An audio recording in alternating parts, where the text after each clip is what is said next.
Lloyd Vehicle Consulting. Still not sponsored by Lancaster Insurance. Maybe one day.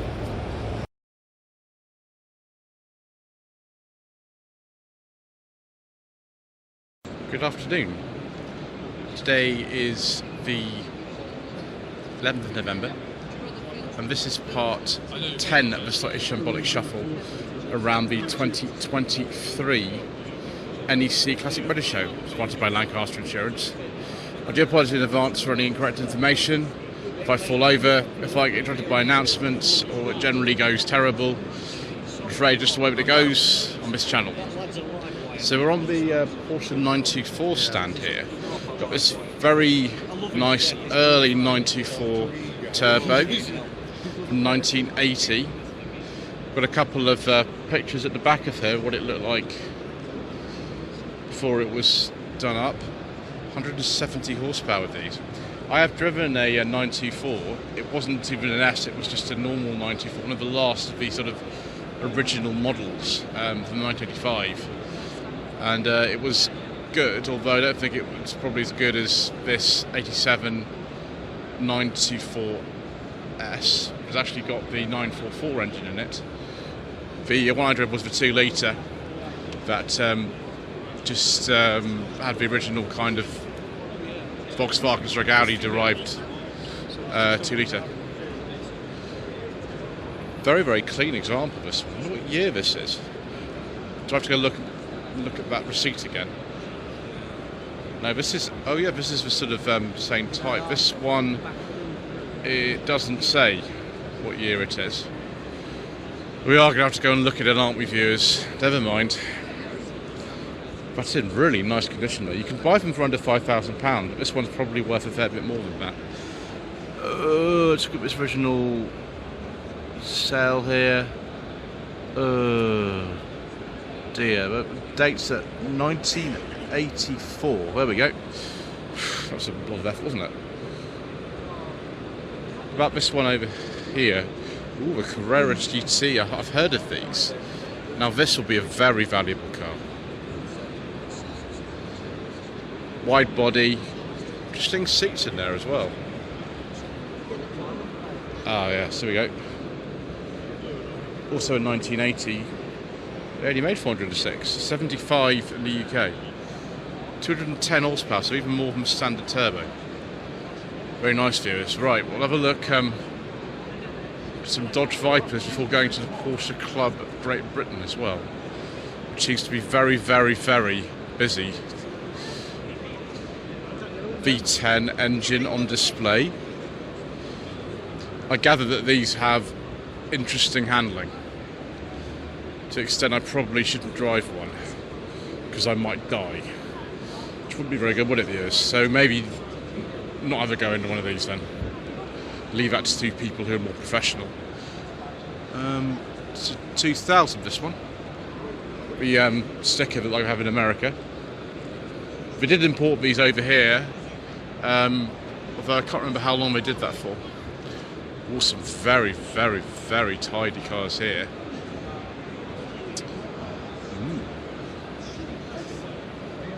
It's like a 993. This one does not tell you the exact year, it just says generally a 993. That's right, made from 94 to 98. This one is... It's a 4-speed, yeah, it'll be a turbo then, won't it? Only 4-speed gearbox. That's right, 930 turbo. There is a real technique driving a turbo that requires at least 3,500 RPM every time you want brisk acceleration, and little usable power below those revs. Enormous turbo lag, all part of the fun apparently. That would scare me. But this one here, earlier 911. This one is, what did it say? The plate, it's only it's a pre-suffix plate. That could be anything really. I mean, a lot of pre-suffix plates are kind of on later cars. I've got a February 78 tax test, so that doesn't really mean anything. It's nice though. 356 here. 1963. Well, this is 1960 up there. That's really confusing. Right, okay. Then we've got this Porsche 914. Was that ever actually officially sold over here? Of all the ones I've seen ever are left-hand drive, so maybe that answers my question. Mainly for the American market, really. So replaced eventually by the 924. Engine is sort of in the middle there. Some of the sort of lower powered versions of this were badged as Volkswagen Porsches, I think. But over here, I think, and in America, I think they were just Porsches. But 1.7, it's the least powerful one, I think. Shouldn't have said over here, should I? Because they weren't sold over here. One of my friends got one of these, 1994, 1995, Porsche 968 Club Sport.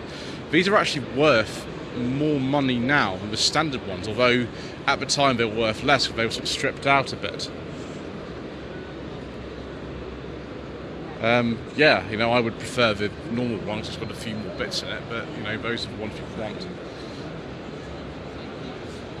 And we've got 987 Spiders, second generation Boxster.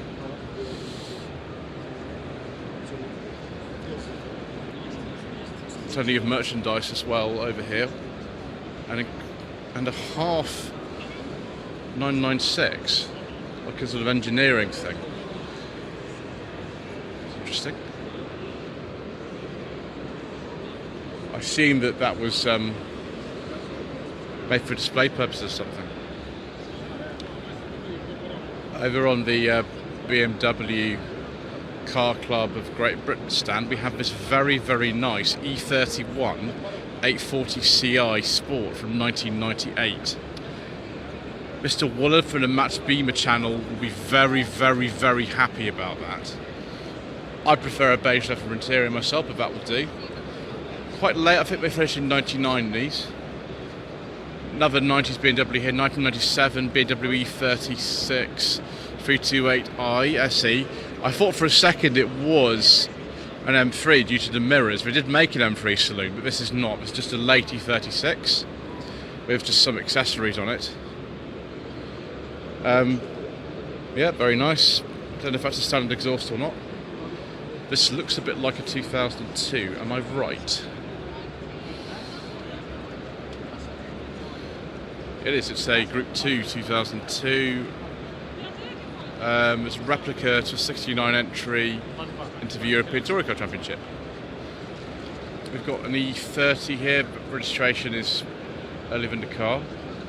It's an 89, but it's got the 2.8 engine in it, which you never got, I think, in an E30.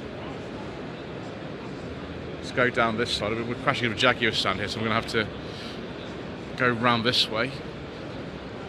What is this? This isn't a Dixie. This is don't know, a 319 Fraser Nash BMW 1935. Yes, they did make these under license over in this country. It's funny to think that Fraser Nash, who sort of, I think, latterly helped develop the what was it called? The electric taxi or hybrid taxi it was. They started out by making a bit of a license. E39 525i here. I wonder if this is a Japanese spec one due to that number plate aperture. Maybe it will say yes it is. I surpass my own knowledge sometimes, viewers. So 2001, it'll have the angel eyes, won't it? Anything Japanese spec these days is worth a lot of money. And then we've got the earlier shape of 5 Series, two earlier shapes of 5 Series here. E34 520 ISC from 1990, and then 1985 M535i E28. I mean, these are pretty valuable. These sort of Alpinas and the original M5s are even more valuable than this, but that is very nice. It's very nice indeed. Pre-facelift E34. Steering wheel and the wing mirrors are a giveaway. one of these. It's auto. Not the fastest. My mother had a 520i automatic of this shape. It was a touring version. It wasn't that fast. I think hers was a 6-cylinder. I don't know if this one is as well. Oh, it is. Yeah, it is an M20 engine in that. Not the most. 129 horsepower, but nice noise probably. Oh, viewers, we've reached the Jaguar Enthusiast Club stand. An XJ12C. I prefer the Daimler 66 version myself. I've already seen one of these during the course of slightly Shambolic shuffles, but pre-production number 6. Ooh, that's very interesting, viewers. I know that they were going to launch these in 73, and they didn't actually launch for 75, so that makes sense. There we go, 73, this one. Coombs' former car, whoever Mr. Coombs was. And then we've got a very nice XJS here. I think this is the XJS-C. Yes, it is. It's the one that came before the full convertible. 3.6, be from the mid-1980s, this. I wonder if it's a manual or an auto. Oh, it's a manual. That's rare, then. Oh, then we've got something very nice here. Yes.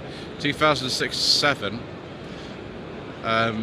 X350, I think these were called, with a beige leather interior and wood. I do like a nice beige leather interior. Look at that. It's got a whole kind of console there for the person back to twiddle with. It's the XJR as well. And we've got an S-Type here. What's for sale? Call 07970402902.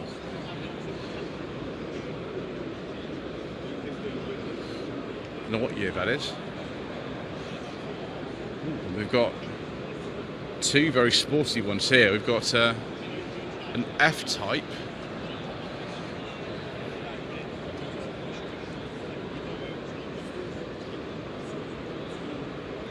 An F-Type R.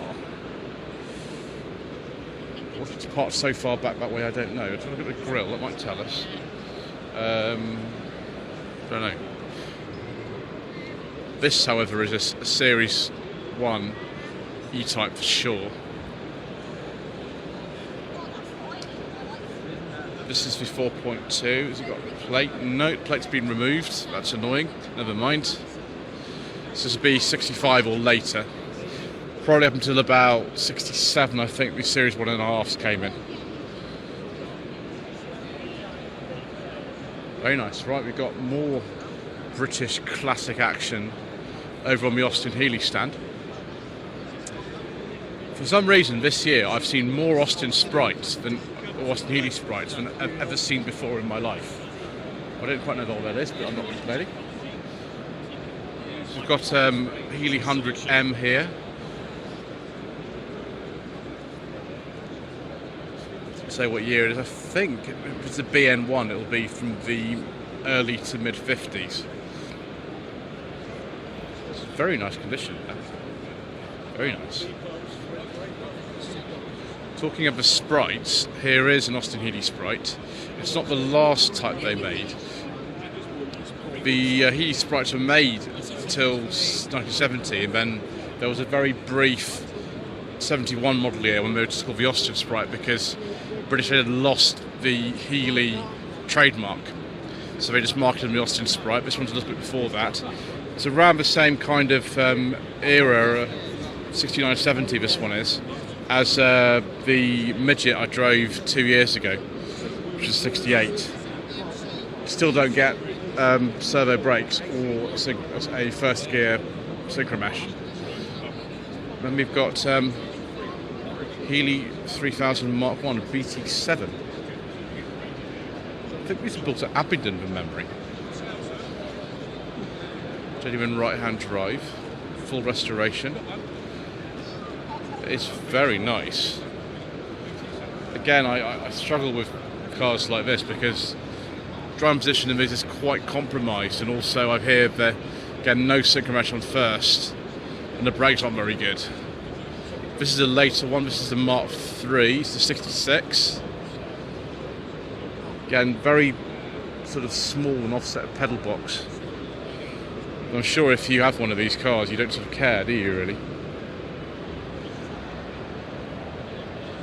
What have we got here? Rolls-Royce Enthusiast Club. Very nice. 1949 Rolls-Royce Silver Wraith. It's a post-war Rolls-Royce model. It's the first one I think you could get that was a standard steel body. You could have other bodies as well, but you could just order it from the factory as a standard steel body like this one. Before that, you had to nominate a coach builder to put a body on it for you. And a Silver Shadow 2. Saw a Bentley T2 from this era as well in the auction yesterday. 78, 79. Do we have some headlamp wiper action, viewers? Because that's what you all asked me about. My name is not Ian Seabrook, but nevertheless you can have some headlamp wiper action.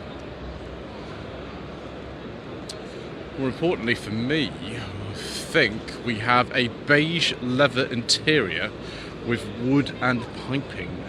Ooh, I do like a nice beige leather interior. Quite literally the Rolls-Royce of beige leather interiors. Got Bentleys on here as well though, because Bentley and Rolls-Royce were owned by the same people until 1998. I think the company was bought by Rolls-Royce in 31, something like that. And production was moved up to Derby. This, I think, is an R-Type, which was the sort of later version of the Mark VI. Yeah, 53. The R-Types and Mark VIs are quite hard to tell apart, actually. They're very similar, again, to the Silver Wraiths.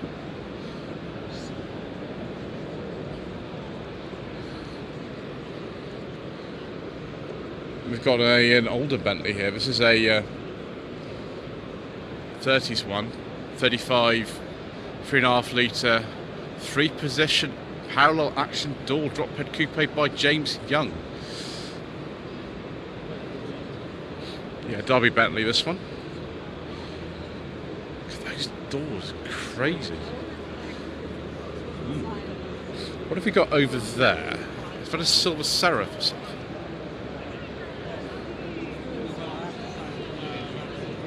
Ooh, viewers. That's very nice.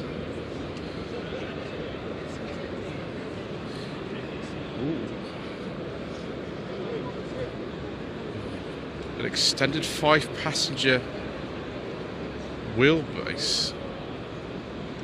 Extended wheelbase 5-passenger version of the Silver Seraph by Park Ward. This is a 2001, it's a very early one. I think we better have a look inside. Oh, viewers, quite possibly the best beige leather interior of them all. Not so fond of the blue steering wheel and dashboard, but look at all the woods, electric seats, all modern convenience. It's still got that very, very old-fashioned headlamp switch, which is often like a Silver Shadow. And that'll do, won't it? It'll do very nicely.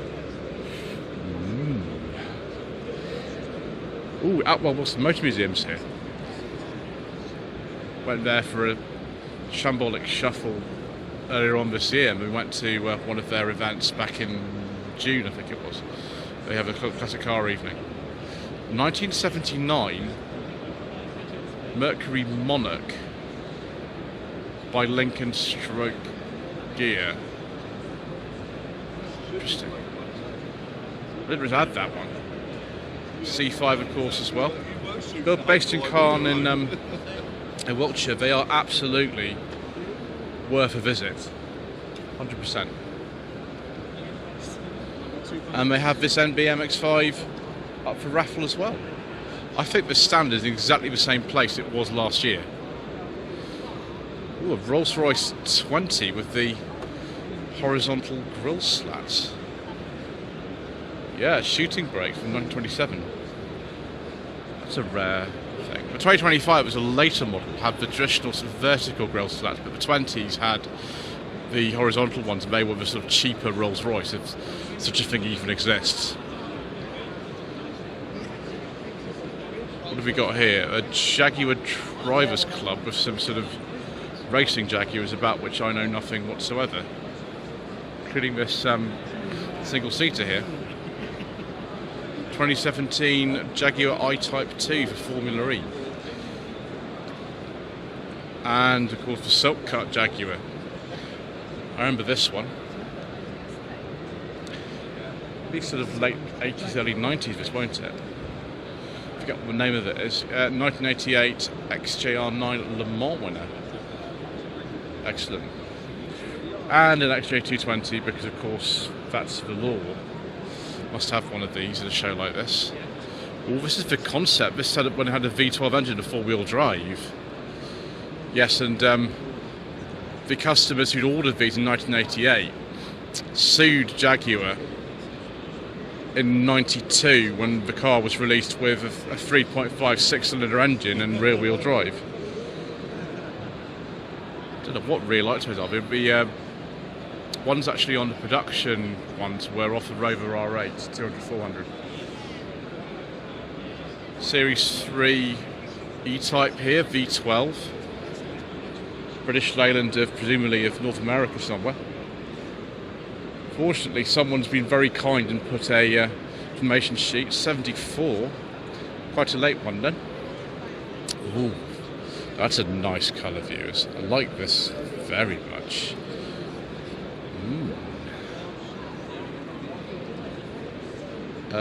This is a 15-16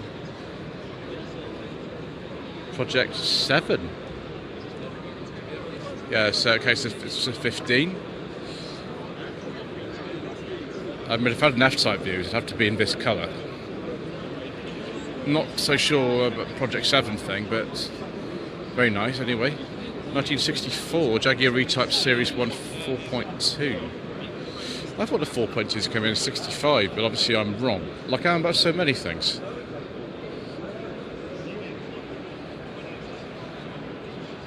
And we've got some XKs here, a whole row of them.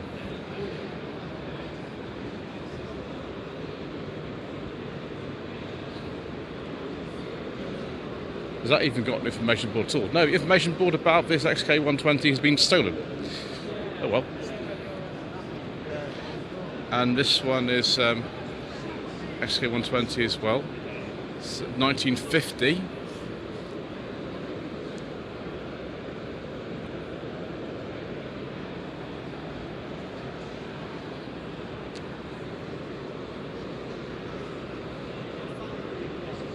It's this one here. Information board is still here, it's not been stolen.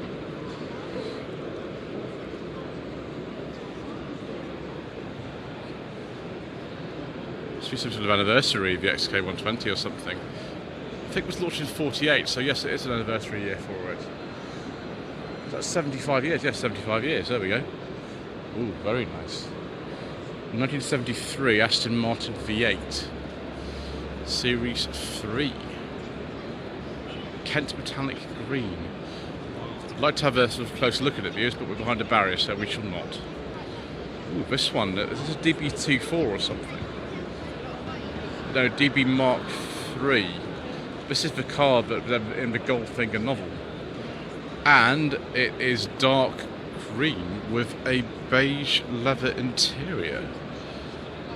Ian Fleming clearly had a lot of taste. Then we have a car from the Goldfinger film, although this is a V8 prototype DB5 from 1966, one of the late DB5s, but you know, not with the six-cylinder engine. Ooh, LM7. This is one of the sort of series of LM Aston Martin. First it was called LM1, I think it was in 1928. LM1. This is the 31 LM7. And some more modern ones here. I get confused between all of them, but DB9 Volante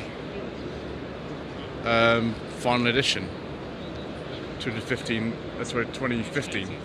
I have driven a DB9, but it wasn't like this. It was an older one. I went on a track, and it was a nice car actually. Lots of the things though weren't working in it. All the sort of electronics were a bit broken. DB9 Coupe. It's a 2005. This one. Very interesting, sort of dark red interior. You can't really see it though. I can't get close to it, but I took the word for it. It's very nice. AC Owners Club here. AC ACEA. This one looks like a 1966, but it's not. It's a 57 actually, this one. The Ace was the open-top version of this. 66 plate, but made 57. And then we've got, is this a real Cobra? Oh my gosh, it is. It's a real one. Goodness gracious me. It's not a 60s one though, it's a 1991. So it actually was made by a successor company. Just trying to trip it. Let's not trip over anything, viewers. That's the best thing to do, isn't it? Not trip over. Which is what I want to do at such events. Yeah, very nice. What is this one then? It is a Greyhound. Yes, these were a sort of more sophisticated version of the ACEA. Can't remember what engine was in these now. It's a 2.2 Bristol engine, 105 horsepower, 1960. Ace Bristol. Yeah, the Bristol refers to the engine. That is sure you see it like this, sort of unpainted. Say what year this is.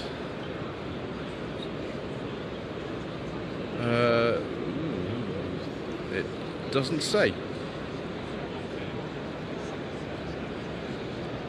Here we have the Armstrong Siddeley Owners Club, the central area apparently.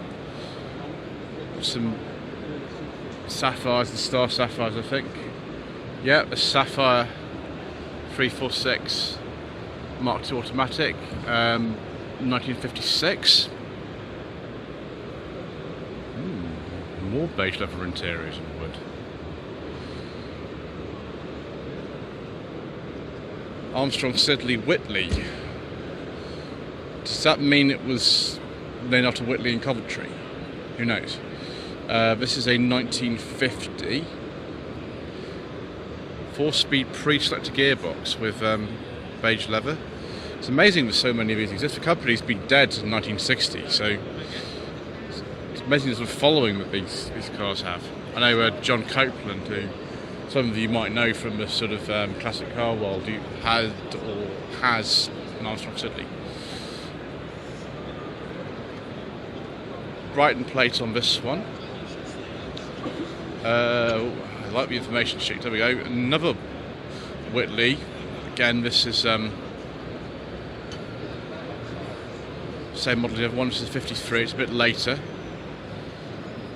A bakelite steering wheel. And then another Sapphire.